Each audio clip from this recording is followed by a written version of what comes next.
Morning. Audio going. Hey, there you go. My headphones gonna be a little too geeky. I'm afraid my microphone's not very good on this computer sometimes. I think your microphone's great. I actually need a microphone, and I think it's a bummer because the host's audio can't be worse than my guests. Uh, I feel like each episode it has been. So yeah, no, I had a Zoom call, the one that's doing with pole gyms, and I noticed that a couple of times the my audio cut out. I had to restart my computer, so oh, I think it's my hardware. So I didn't want to have to interrupt our talk today. cool. Is that wireless? It is wireless, yeah. It's a Oh, Jabra. It's really nice. I can have my phone and computer up at the same time, and um, it works. Yeah, it works. cool. Yeah, I didn't bring my lights, but that's okay. It's gonna be all right. Yes. Yeah. Yeah. You look fine. Thanks, man. You look fine too. Cool. Oh, Good. dude. So I'm curious as to how many you've watched. So I'm actually only seen the one. Did you post the other ones? I have 3 up. Do you Yeah. really?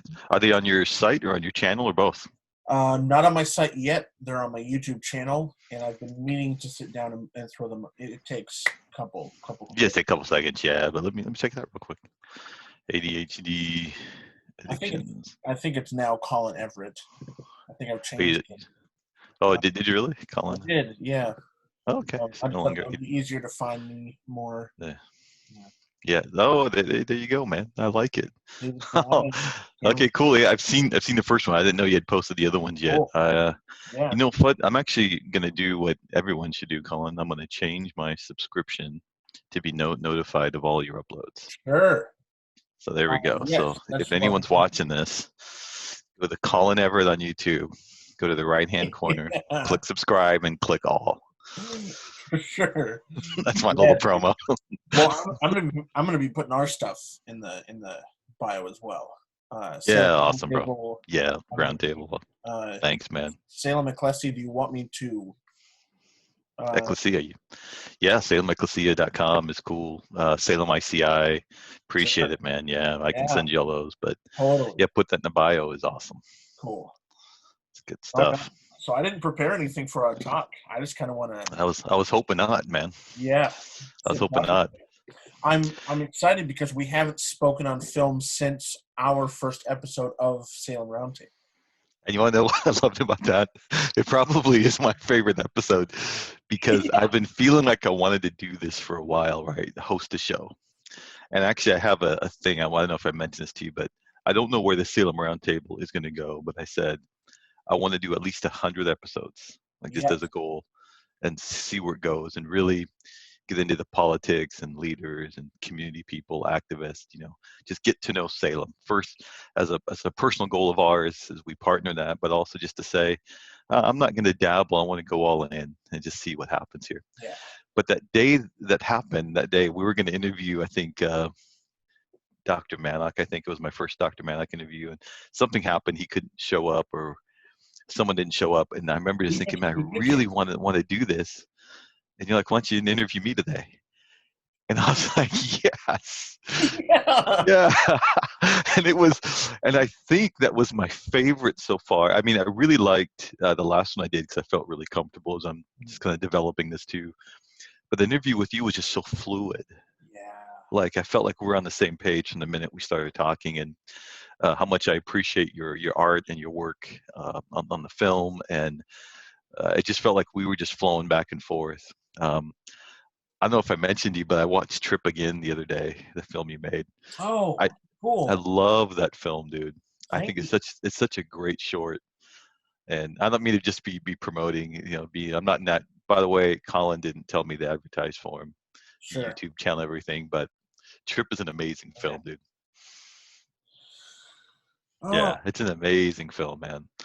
And I sit in bed sometimes just watch it. I'll cast it up to the TV. oh, But but that first time just talking with you about film and the things that you liked about film, like what I love is that I know you, have known you for a long time, but in that interview, I learned so much about you, about your passions, about your heart, about your creative process, especially. I thought was really amazing. And so that to me is like a moment, like I'll always remember that. Uh, sure. I love First. I love drumming it up, Yeah. bringing all that to the surface in our talk. When was that shot? Was that October? Was that? It was something like September, October, right in there Yeah, of last year.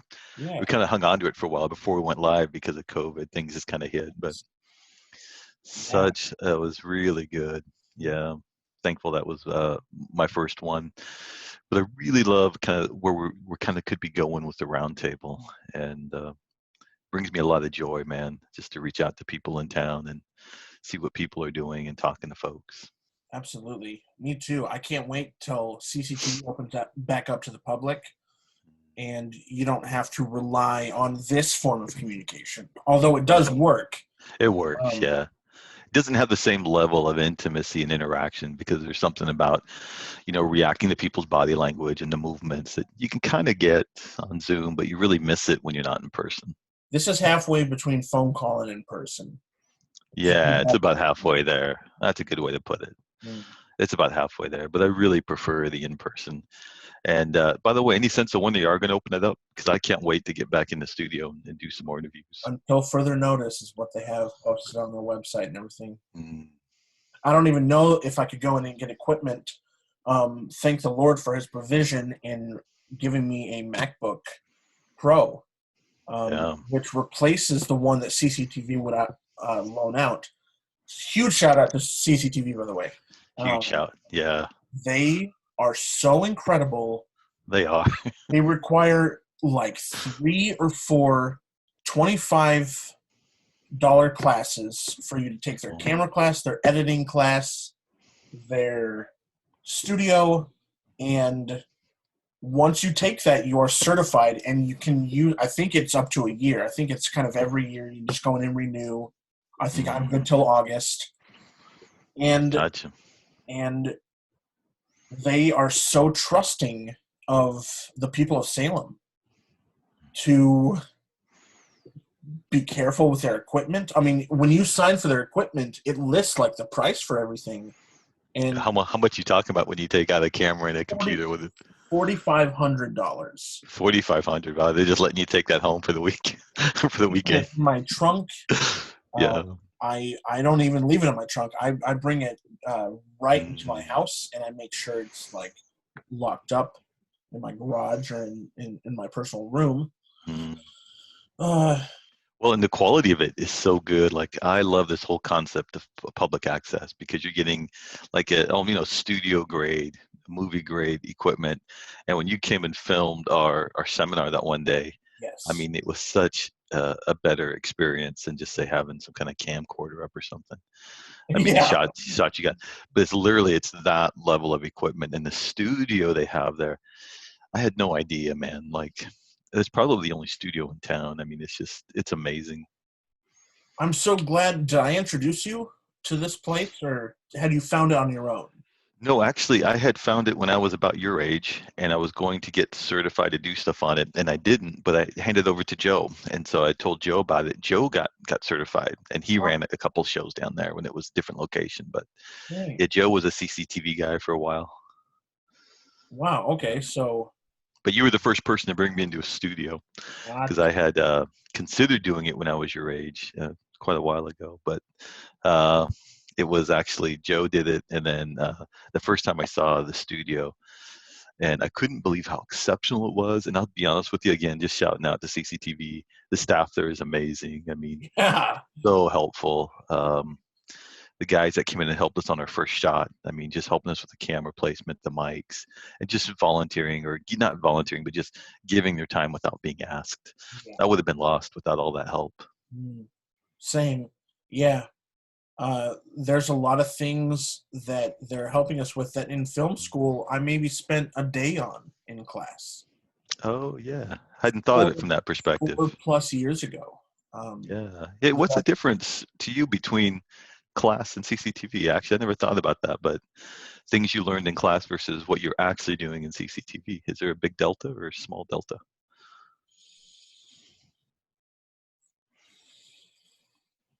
Hmm, good question. Or both? Is it sometimes it's small, sometimes it's big? I feel foolish at CCTV. I feel Oh, really? I feel Why do you feel foolish? You handle that stuff so well. What's the foolishness? I'm glad I can give off that image Yeah. of knowing what I'm doing, but it. I think CCTV is so patient. They've been so patient with me for any droppings of the ball, any lack of knowledge. They would see it as a lack of training on their part, I think. I like that perspective. Yeah. Yeah. In CCTV, I talked to Luis. Luis came and helped us. He's been Luis. Yeah, Luis. such a big help to us. Yeah. At the beginning of a month, they always like pick the 24th of every month or something, and they would pick the classes for those days. And it was like it had just passed the 24th. It was like the end of a month, very end of a month. I brought it up to him. Hey, can we schedule just a intimate class? You, me, and Joey. Okay. And let's just do a class that way instead And of Joey. You mean Joey of Pipe Reel, right? Joey Speed okay. Pipe Reel. Speed. Yeah. And Luis said, no. He goes, no, actually, we don't really do that. You're just going to have to wait till the 24th. And I'm not one to ever take no for an answer. I at least am always going to try and find ways around it, if not actually trying. So I said to him, well, I've been taught in your guys' classes, and I learn much better if it's just you and me, and you are teaching me this thing. Because I got trained by AutoZone, and the training, when I tried working for them, I did for 7 months, but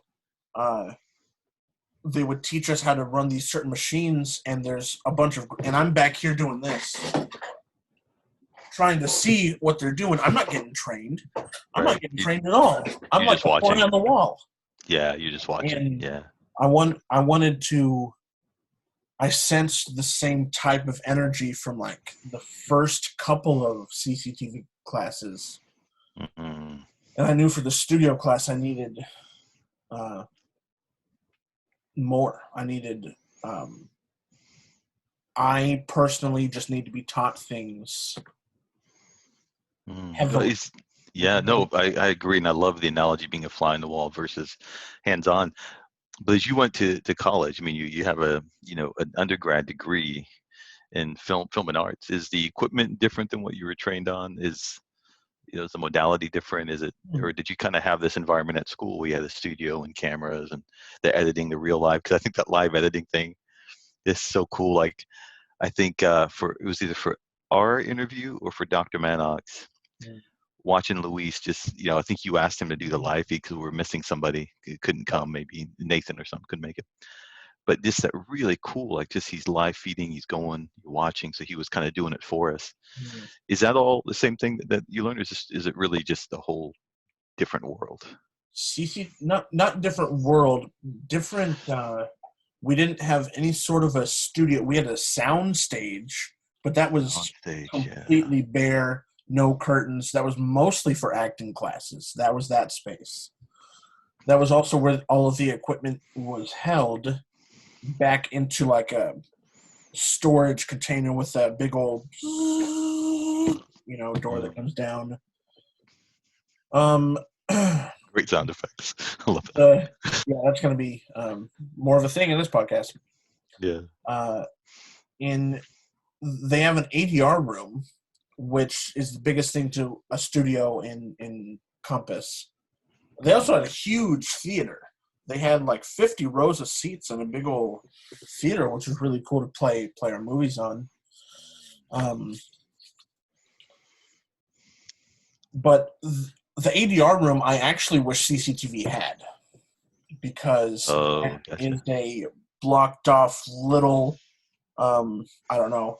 small room inside of a room, and you have a microphone and a TV, and you can, for animation or a lot of films, even Hollywood films use additional dialogue recording ADR. Right. Yeah.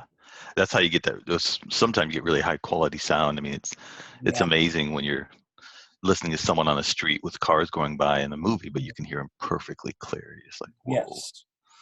Yeah, yeah. A lot of times I notice it being matched up improperly. Do you see that Yeah. in Hollywood films? Do you Yeah, see that sometimes? I do. Yeah. It's crazy when Yeah. you're trained in something that how aware you become of it, where probably 99% of people wouldn't see it. But you go, Yeah. oh, dude, they didn't match that up, man. Yeah. That's funny. People of trade. I'm interested in. I've always been interested in the trade groups that exist, and the experts within those trades, and the rookies within those trades, and those dynamics and all that stuff. What's been your experience with trades? I know that you were construction. I did for a little bit. It was a really good experience for me. I worked with your dad for a little bit. It was only a summer, but I mean, it just opened your eyes to like how things are made, and you come to appreciate. So when I worked for him, I was a hod, like I was definitely entry level. I was doing the hard work, and your dad was up on the scaffolding doing the cool work, right? He was putting concrete and color on top of styrofoam, but I would never have known that there's a whole like veneer. It's probably the right word, but the outside of a house or a building can be made of styrofoam, right? Styrofoam glued onto plywood.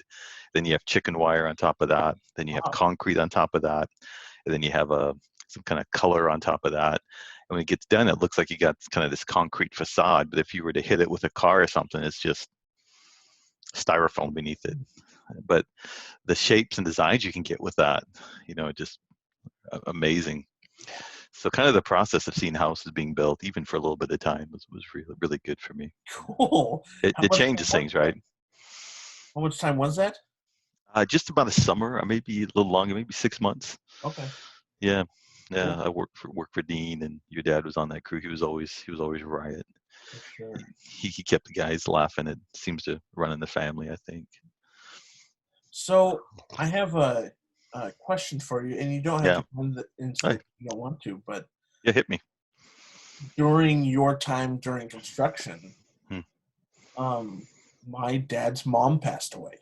She was hit crosswalk here in Salem on 17th. Right. And you witnessed my dad getting the information. It's such a rare moment for me. The fact that you witnessed this is so really mind-boggling to me.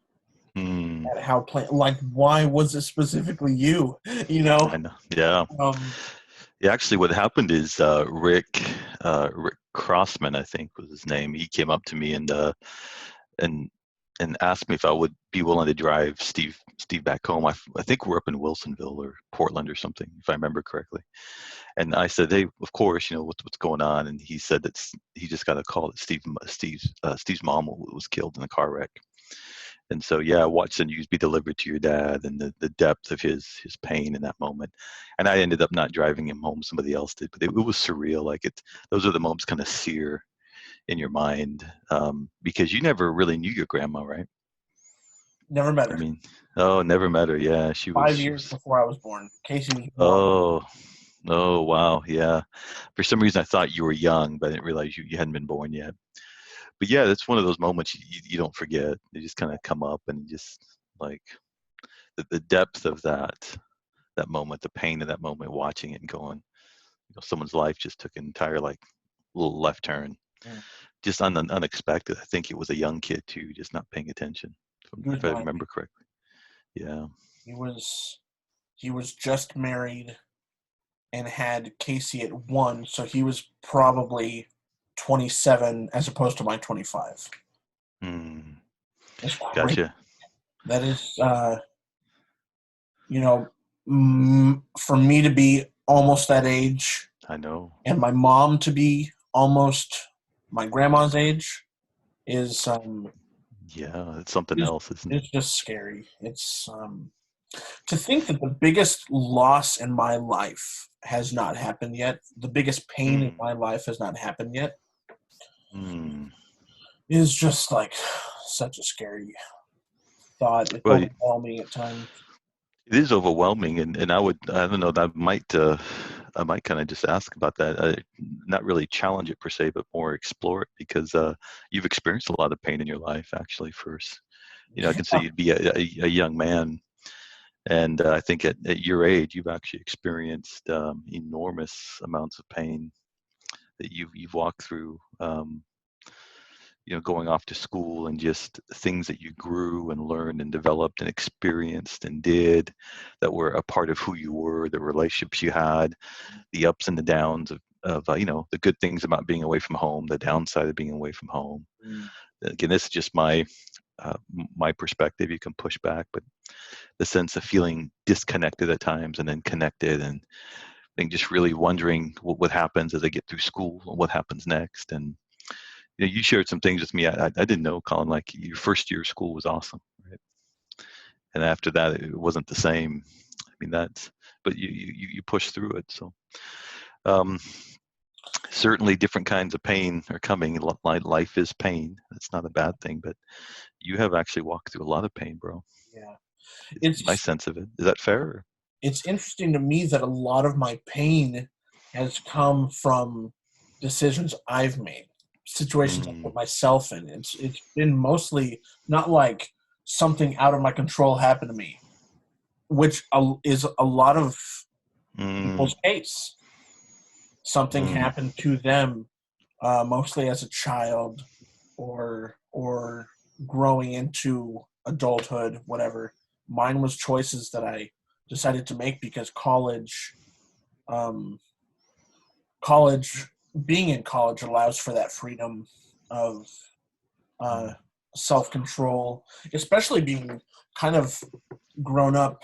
Your first 19 years being one specific note, one specific religion. Um, Perfectly said. One note. I love that, man. and Yeah. when you're 19, hearing about all these like worldly pleasures, Mm, it does strike up a curiosity. And I remember just like exploding.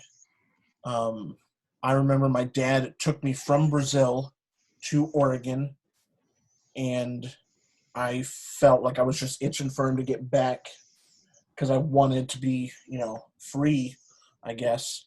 And the day after he left was my first time getting drunk. Couple months after that, I got high for the first time. Then I went to college, having dabbled and taken little nibbles, and then I go to like 3-course meals. Uh, right. you know, There's some there's something kind of stereotypical, though, isn't there, about art school being a place where people explore and experiment too. But yeah, you talk about going from yeah, one note, and from one very specific note, when you talk about being in Brazil and being a missionary's child, and those things that maybe the structure, the expectation, that, at least in my experience, may not always feel entirely right for someone who's as creative as you are. mm, And just because I think you're actually a very open person. You're open to the world, open to experiences, open to exploring. And so I think some of that was a little bit inevitable. Um, and I love what you said earlier, though. I really love that you said that there's um, the thing that happened to your grandmother is something that was a third party. It wasn't a choice she made, right? She wasn't joy walking, or she wasn't tightrope above New York buildings or something. She yeah, was just going for a walk or going to the store or something, and somebody hit her. And I like how you said that, that there were the things that you've experienced, you perceive them as things that you had some movement in. You were choosing, or you were doing something, or exploring, or something along those lines, versus happening to you. yeah, Yeah. And the idea of pain that happens to you is actually probably a little bit more scary, right? Because I mean, I think if you mm, say I've experienced a lot of pain in my life, but it's because of what I've done, you go, oh, well, I can kind of get that, right? But I don't know what I don't know. I don't know what's coming. yeah. So yeah, I kind of see that. Yeah. There's a lot of pain I could have just avoided. Yeah, I don't know if that's true or not. I mean, a lot of pain. Certainly, if you'd made maybe other choices, maybe wouldn't have happened. But I don't really know if you could have avoided them or not. To be honest with you, and we may not know, until we get to the other side. But what I love though is that you never lost your heart. Yeah. You stayed with it. I Yeah. love that you persevered. You reached out, not just to me, but you have a good network, of folks, a handful of folks you reached out to, you stayed connected, and you didn't lose your passion for creating. Absolutely. I think that my first little dabbling in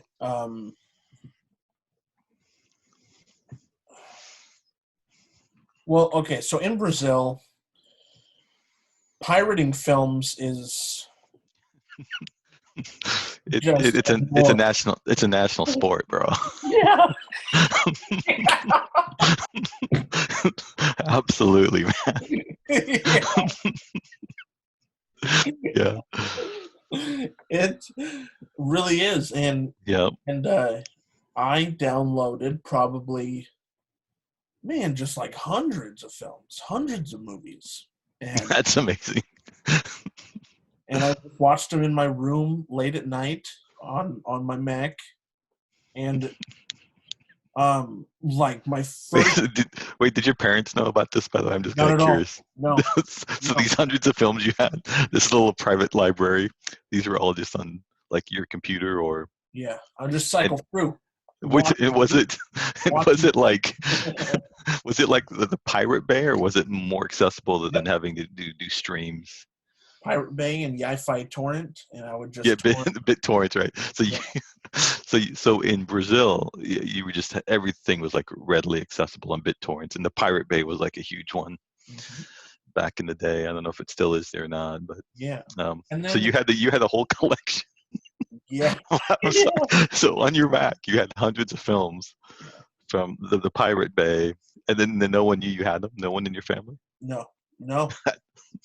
Until I opened up to Kobe about it one time, because we were not allowed to watch certain films, and I told him about downloading. I said, I just remember going, Kobe, I've seen all the X-Men, and he goes, no. he was so upset. That's so great. Poor Kobe. I know. Kobe, love. If you watch this, love Kobe. Sorry. Yeah. You owe your brother, man. I know. Yeah, I know. That's so great. We were usually, our film experience was usually always together. It was conjoined. We would just watch the same things. You and Kobe. Except for these couple hundred, three, whatever films you had on your laptop that nobody knew you had. Yeah, that was me going way off. I also watched like the whole, the entire series of Friends. I think I did Seinfeld that way too. Which one's your favorite? Like, what made you laugh the most? Probably Friends. Friends is really funny at sometimes. Friends is funny.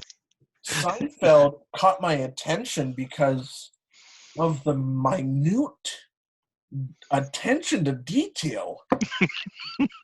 Man, like in humanity, in situational, the situational awareness with Seinfeld, and you're looking at it from like a film student perspective. Yeah. Larry David. I'm so attracted to Larry David's mind because he was like the force behind Seinfeld. Right. He believed in it when nobody else did, right? Yes, he did. It was his passion. And I've actually gone on to love Curb Your Enthusiasm. Yeah. That show is all Larry David. What Seinfeld contributed to Seinfeld, I'm so happy is not in Curb. Because Curb is like Seinfeld reorganized or resituated for my sense of humor. Okay, so here's I have a commitment I have to make to you right now.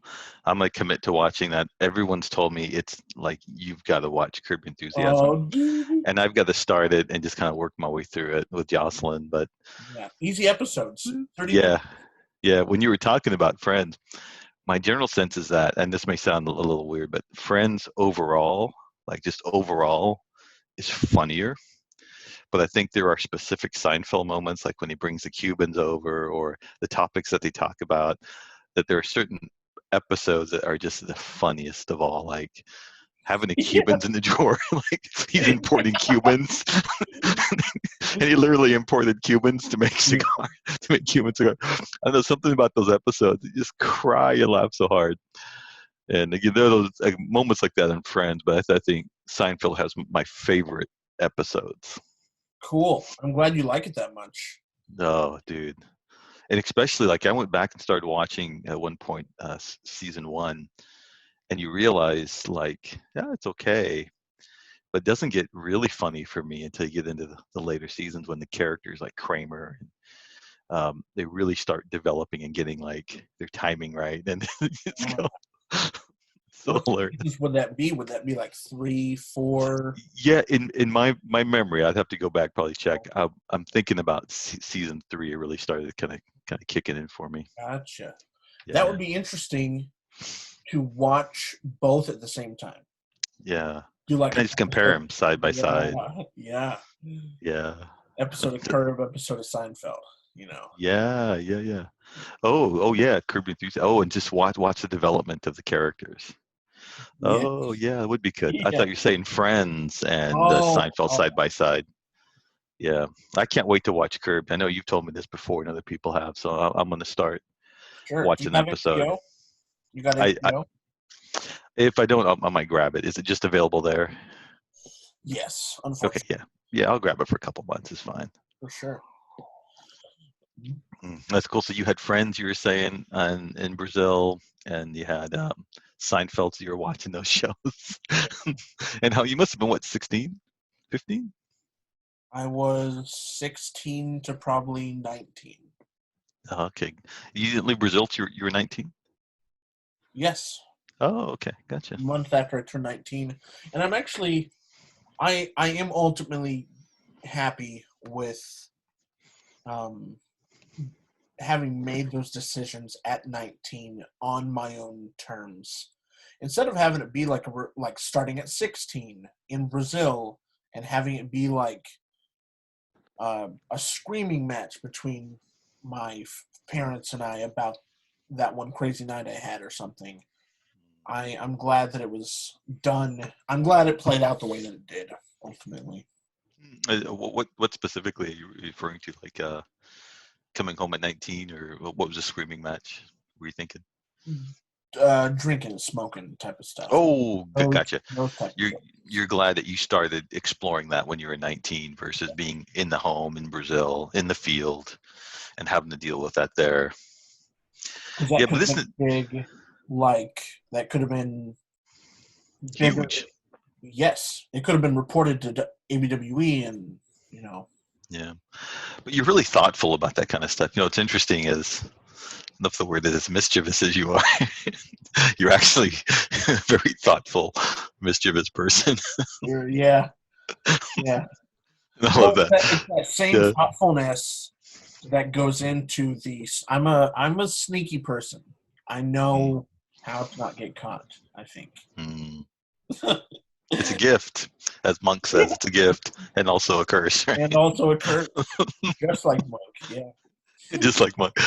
No, that's so good. But I think like when I talk with you, I get a chance to really like just debrief, and I see like what you were exploring. I mean, uh, I think you've always been an out of the box thinker, right? You just always see the world from a little different perspective. And when you're in a conservative environment, that's kind of hard. And I grew up in a conservative environment too. I'm not anti that at all. But a lot of times when you have a heart that's really open and a mind that's really wants to explore, it feels like you're always like fighting and you're bouncing up against the walls and trying to figure this out. So I think going sometimes and exploring is almost necessary to kind of come and find that place where you land, where you feel grounded. Yeah. and to who you are, right? Who God made you to be. Um, and I think that's a process still going on, you, me, and but yeah, I see it. Like, I mean, here you are in Brazil, and you've got the awareness and the technical ability, to download hundreds of movies and watch them. But what does that say about who you are? And I don't mean like the mischievous side. I mean, what does that say about who you are? It says one, obviously you love film. I mean, you were studying film before you studied film. True. Right. True. I remember my first ones that I downloaded were like Superbad and Role Models. Super bad. Yeah. Yeah. And role models too, huh? Yeah. So Two comedies. Totally. Yeah. Yeah. But I explored every genre and really dove into film. Like you said, before I went to film school. Absolutely. Yeah. I remember you telling me, I think you wrote your first screenplay at 8 or something like that, right? Mm-hmm.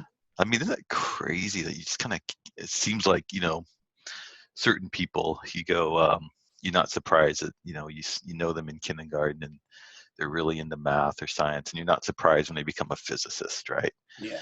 Or you see someone, Jocelyn had a kid that dressed up in like a suit and tie in kindergarten. He becomes a politician. You go, oh yeah, of course, right? But here you are at a very young age. You're creating films and videos in your mind. I mean, it just seems like thus far you've been on the right path. Like this is kind of how you were wired, by God, by your genetics, to express yourself in the world. At least one element of you. Yeah. I'm sure a lot of it hasn't been uncovered yet, but I mean, yeah. Well, I think that heavily correlates to pre-field. Because, oh, dude, like, I get overwhelmed. I get overwhelmed at the thought of nobody besides me understanding the experience of what pre-field was for me. Oh, Does yeah. that make sense? It does. So, and pre-field is the work you do, like when you're raising support to be a missionary in the field. You have to visit lots and lots of churches, right? And hundreds, and you have to meet with hundreds of people, right? Did you used to sing in those or something like that? Did you? Constantly, okay, yeah. I remember that. Yeah, I remember that. I just want to be a sheep. Ba, ba, ba, ba. Did you really sing that? Did I hear once? Did you sing DC Talk once? Yes. Did you like Jesus Freak or something? I did. I so love you for doing that. I did that at a old folks home one time. I am not worthy. I am not worthy. Please tell me you have a film of that someplace. No. Please. No. I remember someone telling me the story that you got up in front of I remember that now that you mention it. I was all folks home, and you sang DC Talk, like Jesus Freak. I would love to have seen that. Please tell me you raised some support out of that. Well, or was that just a ministry you guys are doing? Maybe not. Monica and my grandpa, Paul. Yeah. They asked me because I did a play. Right. And I sang The Little Drummer Boy. Is this all before Brazil, right? Yeah. The Drummer Boy, the play. I was probably 8 or 9. Yeah. Yeah. I was probably 9, closer to 9. And they asked me to come to an old folks home and sing The Little Drummer Boy.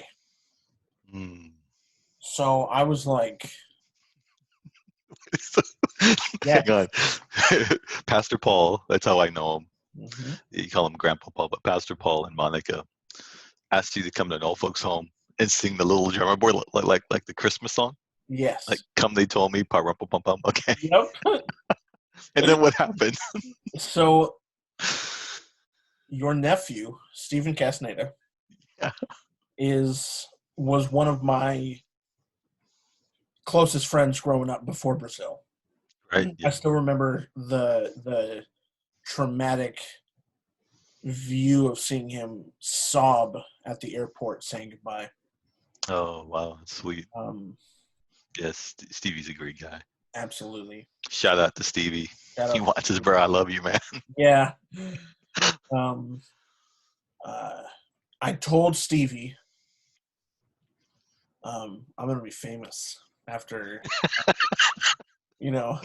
this is my concert. I'm putting on a concert is what I saw it as.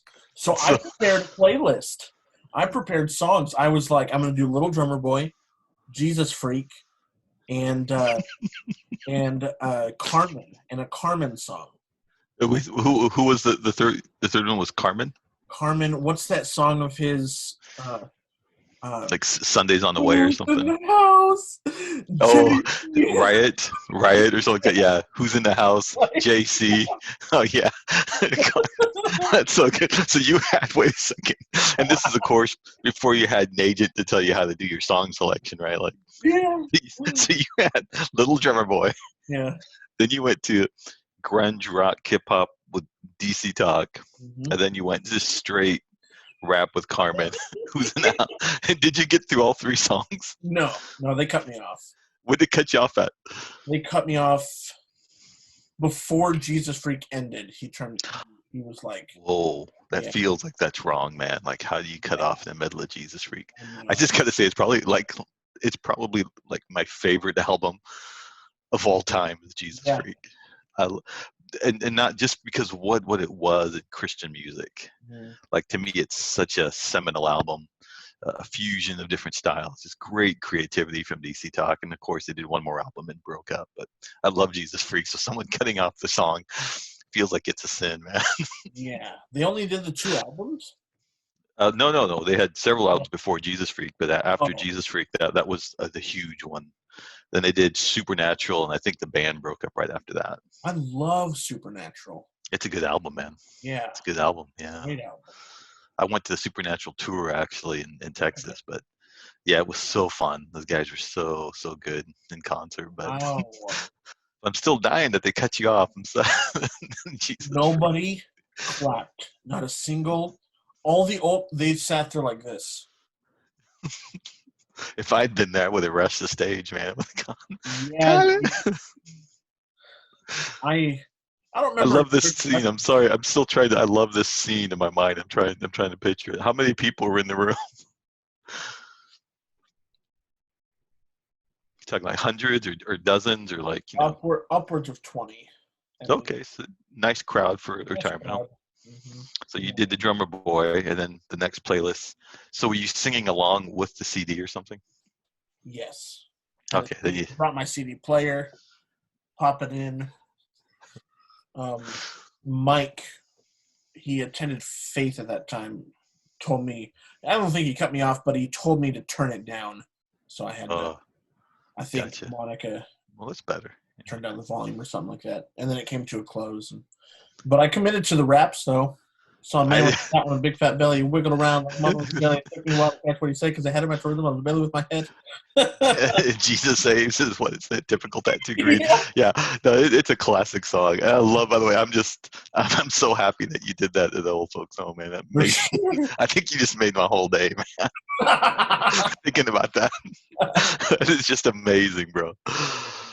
So we're talking about field, and you're saying that no one really knows what it's like to do pre-field work, and it didn't sound like it was kind of heavy. Like, was it heavy for you as a kid?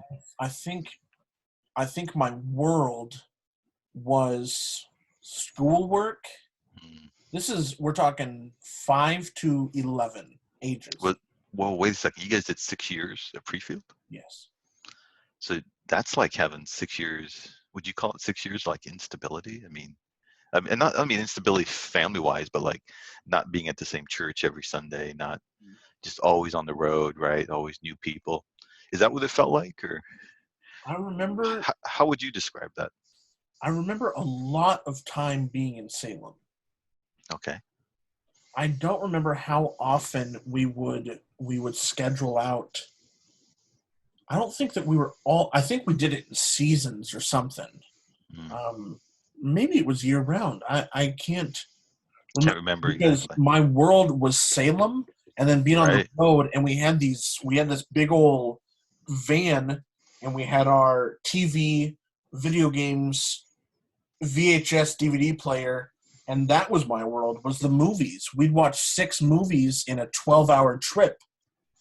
Oh, now was that so? Was that cool to you? Was that good to watch the movies, or was that? It was a lifesaver because I didn't have to pay attention to the drive. Yeah, gotcha. So we'd all beforehand decide on movies. Yeah, Okay, we're going to bring 5. We have to agree on 5. And then right. we bring whatever we agreed on, watch them on the way back, because our trips were anywhere from an hour to 12 hours was, I think, our longest. Right. No, that makes sense. Yeah. So you guys would watch those on the road, and then what was the worst thing and the best thing about field work? We broke Pre-field. down constantly.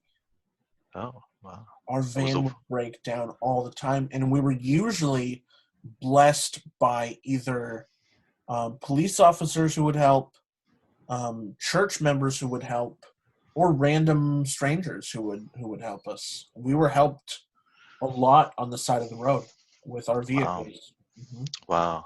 That had to be impactful, though, for you to kind of see the goodness of people in that sense. True. You think? True. Yeah, absolutely. I don't think, I think you're right. I don't even think I realized how hard that must have been for you from 6 to 11, or maybe disorienting or something to be on the road that much. I really admire. Oh, go ahead. I love when people are surprised that I was homeschooled up until college. Right. Because I was still very socialized. Hmm.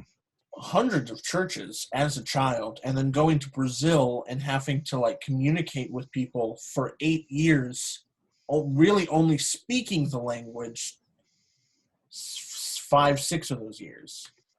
Yeah, I actually forget you were homeschooled, to be honest with you, because homeschools, typically go in 2 different directions, right? Really kind of isolated, maybe feels a little esoteric, kind of little Amish community kind of feel, right? Or you can really have an incredible experience at homeschool of being socialized, of learning deep and profound things. And there's not a lot of people in, say, the public system that get to visit as many places as you have visited, and who get to go to Brazil for 8 years, learn another language and another culture, and then come back and go to film school. I mean, on a scale, that's better socialization than most people in the public system would get by a long shot. True. Yeah, that's interesting, man. Yes, 6 to 11 is pre-field. 11 to 19, you're in the field for 8 years. But those 11 to 19 is pretty developmental, man. That's your tweens and teens, and forming some probably pretty awesome relationships out there. Absolutely. And then coming back. I am really happy to have shattered my sheltered mindset after leaving Brazil. Yeah. That is a point I wanted to make earlier that I'm just now remembering. Oh, gotcha. You have shattered it. Yes. It is in the dust. Yeah. Well said, Collin. I love that. So if I had to say, if I was a biographer and I was looking at, and I was trying to categorize what I know about you, and this, even now I'm learning stuff about you. I know we talk a lot, but you kind of had, say you were born to age 5 is one thing. 6 to 11 is a distinct season in your life where you were homeschooled, but you're on the road traveling. It's the pre-field work. And then you transition again from 11 to, say, 19. And that's another season for you, man, just a whole different season. Mm-hmm. And then from 19 to, I don't know when you started film school, but somewhere you may have had a small one, and then film school is another season. So it seems like you've had 4 kind of really distinct movements in your development. Does that feel right in there? Do you see the same thing, or how would you characterize that? I'll say 19 to 24 was Michigan. That's a phase. Yeah. Michigan, and then 25 now. Right. So you're and on, right? It's a different phase. Yes. Yeah. Is it fair to say that maybe now at 25 and on in this period that all the previous seasons are starting to play out a little bit. That you're integrating all that stuff from your homeschool, from being on the road, from being in Brazil, from being at school. So you kind of have this really interesting column, like you're building, and now, wow, you're doing something, and all of that plays into what you're doing now. Yeah, it's all added up to an equation. Yeah. And Yeah. it's interesting. Yeah. I always feel I'm going to say 3 days before my birthday. This is what starts to happen is I feel this happened with 23. This happened with 24. It's also happened with 25. 3, 2, 1 days before my birthday, I feel this internal shift. Almost like my body is I am acknowledging physically that my birthday is here, and there's some sort of a mindset, some sort of new wisdom or new information or desire to be challenged is placed on my heart and mind, and then I start my new year with that on the forefront. That happens. That's so interesting, man. Where do you feel of that? Like when you say you start to feel it in the body, like where, say 3 days before your birthday, where is that? So 3 days before my 23rd birthday, I'm not taking any more shit. Okay, so it wasn't so much in the body, but you got this attitude like, I'm finished. And what was that relationship? Were you being pushed around a little bit, or were you just done with how you were being treated a certain way, or what was that? I'm not taking any more shit. What was that coming from? It came from a film. It came from a film that I watched late at night going into my birthday. And it was the film to watch right there, because this body-mind transition had already been thinking about this. And then I wish that I could remember the film from my 23rd birthday that I watched, but it was a character who had stopped taking things and started to give a little pushback to the world, to strangers around him, to family members who were overbearing, to coworkers who were, who, I don't know. My 24th birthday, I wish I could remember right now. I'm going to remember it later. Yeah, I remember. But so when about 3 or 4 days before your birthday, like for your 23rd, it was more like an attitude, something welled up inside you said, I'm not taking any more shit. I'm done. And then, but sometimes you said you feel it in the body, like something actually, is it typically an attitude shift, or is it some pain, or is it like a revelation of some sort, or all the above? Or? I think it's a surge of like confidence, maybe testosterone. I tend to like have waves with testosterone, and I can sense sometimes when it's high. My fingernails will also grow extremely fast. That's awesome, really? That's so cool. And hair and other signs are. I'm like, oh, I'm in an up phase right now. It's really. I walk differently. I talk to women differently. Just with more confidence and goofiness and less timidity. Yeah. Testosterone's a wonderful drug, man. Yeah, absolutely. Yeah. Oh, that's really cool. Actually, I think you might have mentioned this to me before, but I never really connected with that sense of what happens right around your birthday, and then that's really cool, dude. That's really cool. Well, in the sense of keeping it to an hour, you are my fourth guest, my fourth episode. Thank you so much. Oh, you too, Collin. Thanks for having me. I want you to know, man, I love you, bro. You are. You too, man. You're right here, man. You're down home. Sure. I love what you're doing, and I'll watch the other 2 episodes. I love the first one.